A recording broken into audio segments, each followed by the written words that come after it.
Hare Krishna. We are reading from fourth canto of Srimad Bhagavatam, chapter 28,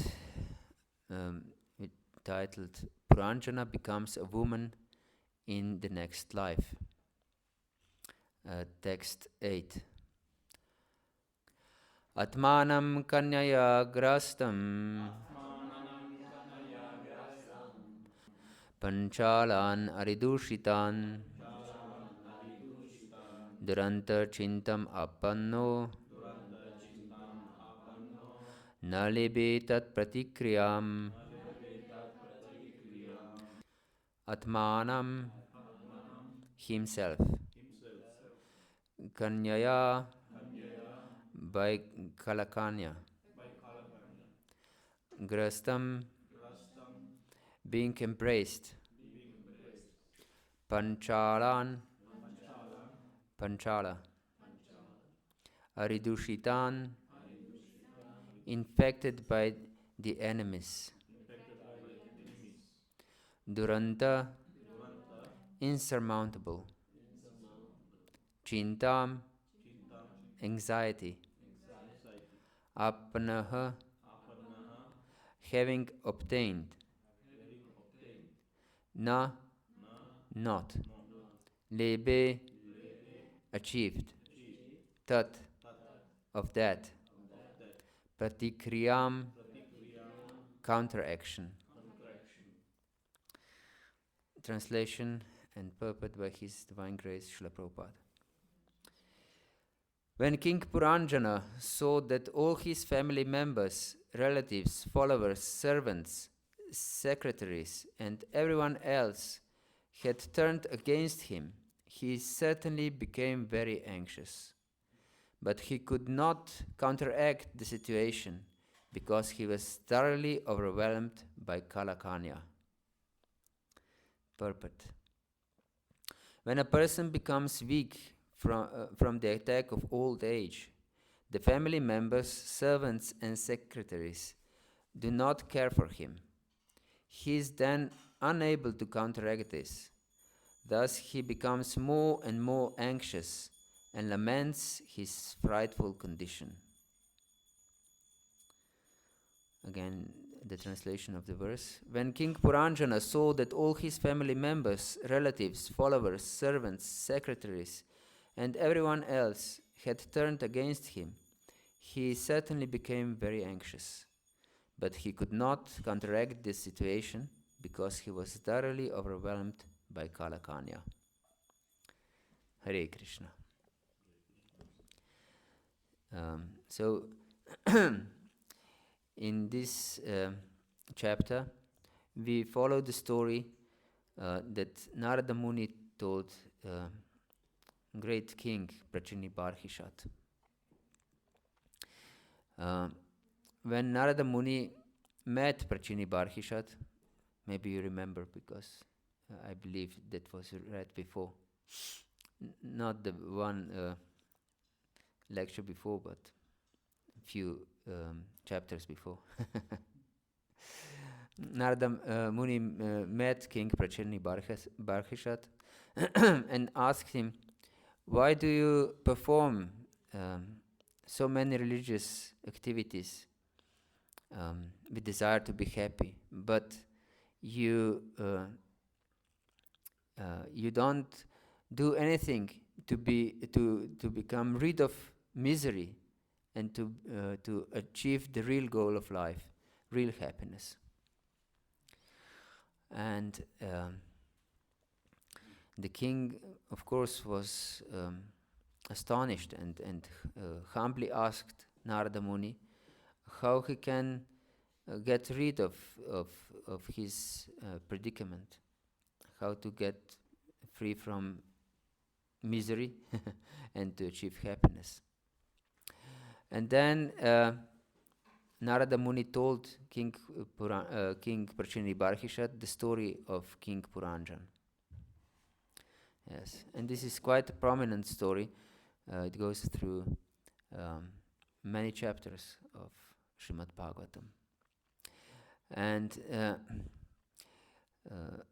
the theme is of this story that King Puranjan met Puranjani, his wife, later becoming his wife, and they lived happily, engaged in sense gratification, and they lived in the city with 9 gates. And what is the city of 9 gates? The body. Yes. Why is 9 gates?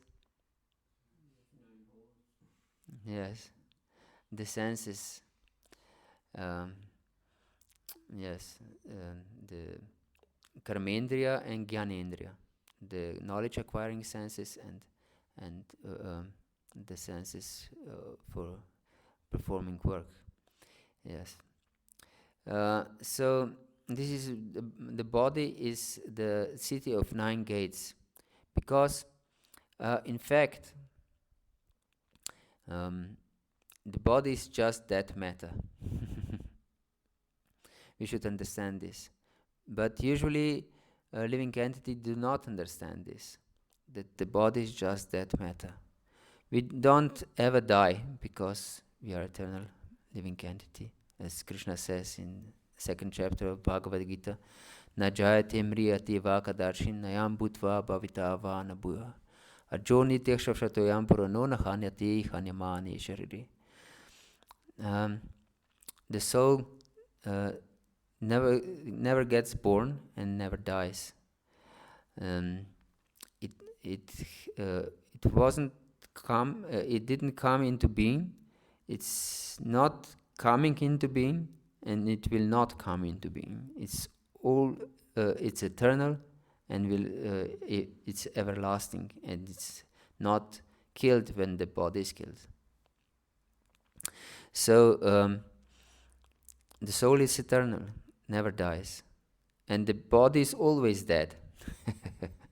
That matter. So body also doesn't die because it's already dead. So death is some kind of illusion, and body is, we can say, a whirlwind of matter. In one side we bring different substances in this whirlwind, and on the other side we discard things from the elements from this whirlwind. So and this body and this whirlwind lasts for a few years maybe, and then it dwindles. It's just like whirlwind we can see outside when the weather is such. Here is not so common, but we know in south of the United States there are many these dust storms, whirlwinds. So and it comes into being, this whirlwind, and then it dwindles and goes away and dies, in fact. But this whirlwind is also not alive. It's just some elements flying in the sky because of some superior power. And also this body is flying around under the superior power, and this superior power is the living entity. But as long as we identify with this body, we tend to strive very hard in our life. We focus all our energy, our mental capacity, to keep this whirlwind going. So from this point of view of intelligence, is useless work. But there is one benediction of this human body that we can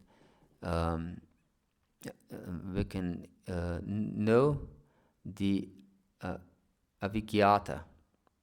Avigyata is the unknown friend.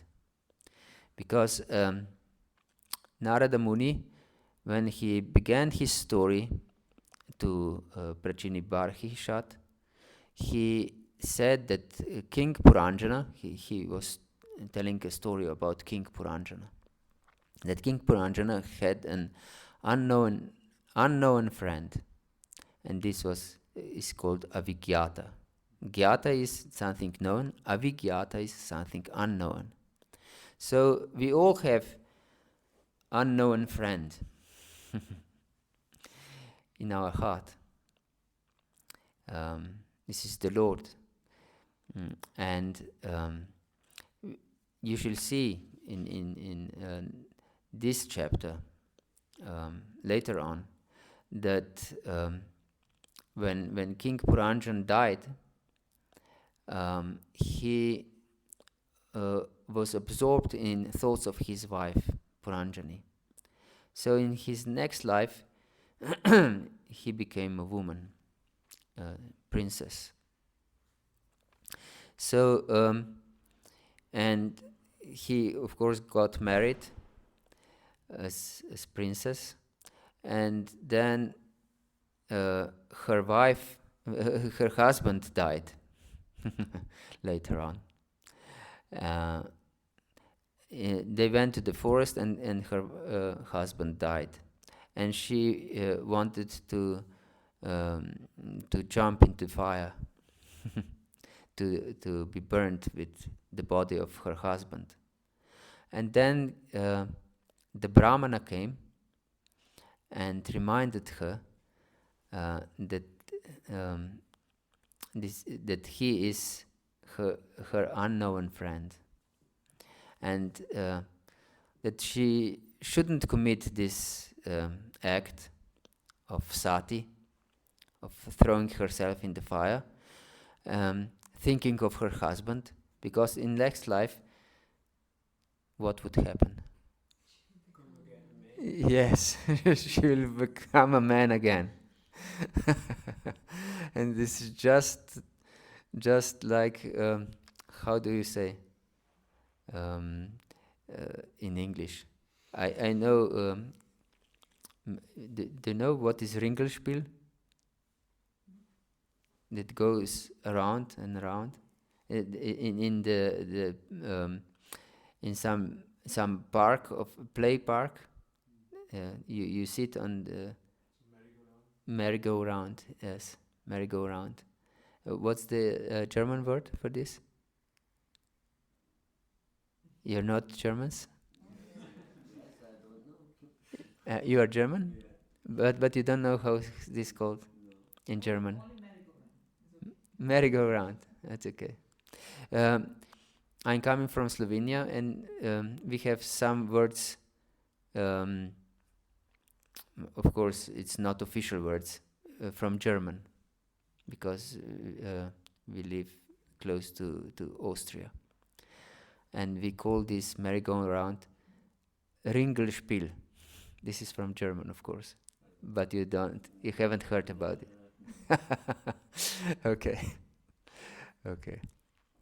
So it's like merry-go-round, just turning around and around and around, from one life to another. And once, if we, for example, we can become a man and a woman, and again a man, and then a woman, and again. But if we absorb our minds, for example, there are many wars in this world. If we absorb our minds in the enemies, we become our enemy in the next life. So understand the point. So it's useless to devote our energy to anything material, to any material relationship, in fact. So it's useless to be overly attached to our family members. We consider them our best friends, and certainly they are, but especially if they're devotees.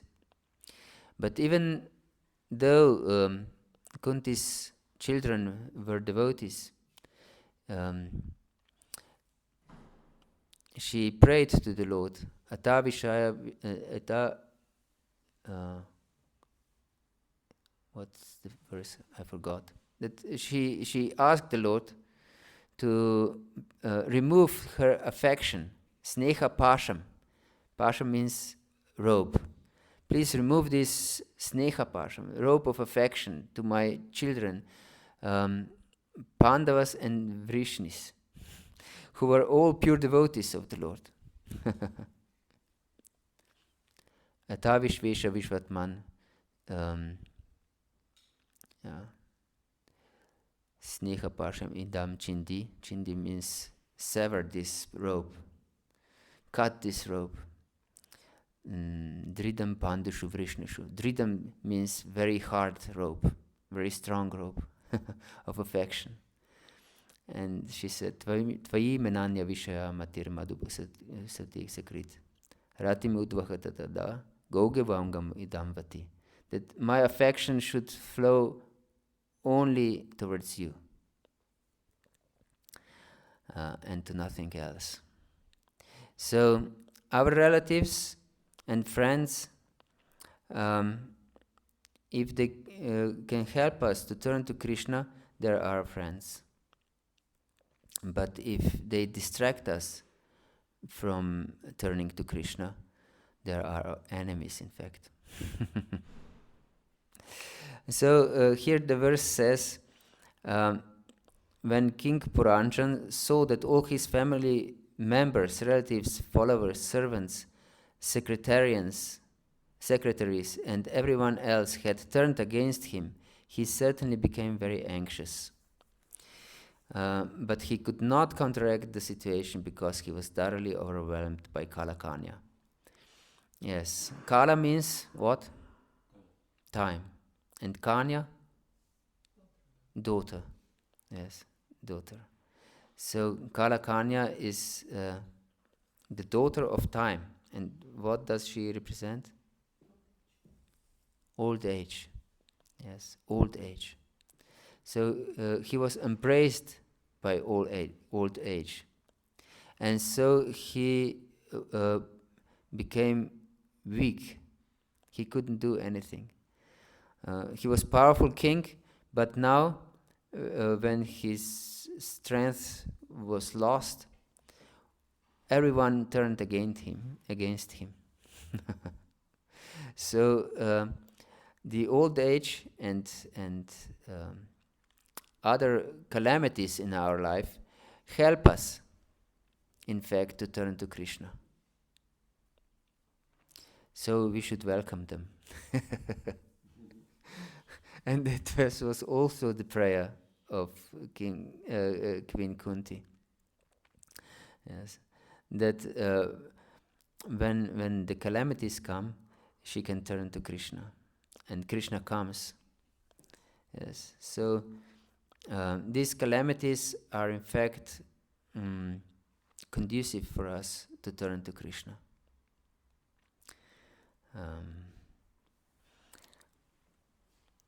Yes, I was asked to end until 8:15, and this is in few minutes. We just started. Okay, but do you have any question, maybe, about anything?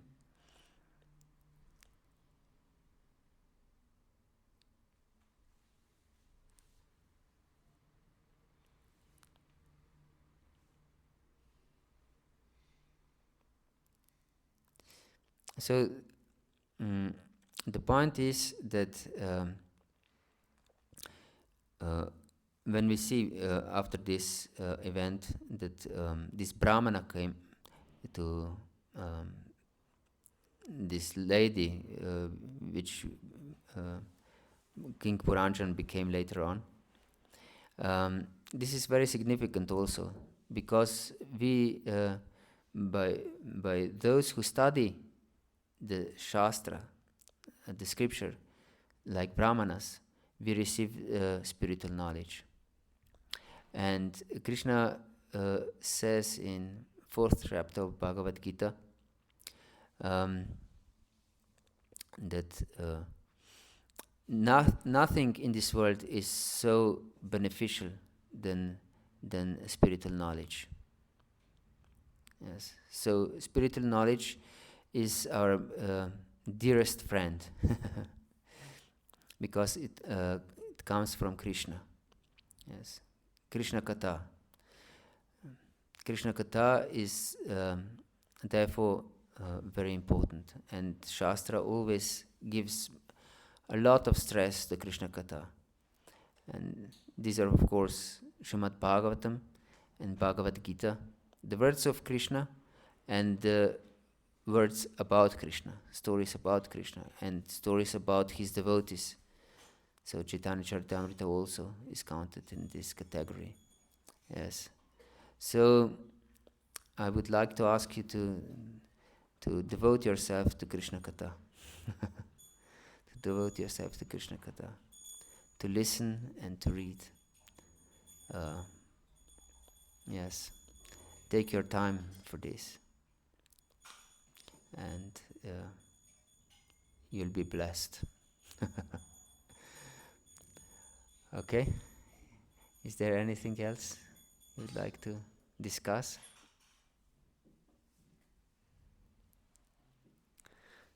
Srila Prabhupada ki jai, Gaura Bhakta Vrinda ki jai, Nitai Gaura Premanande.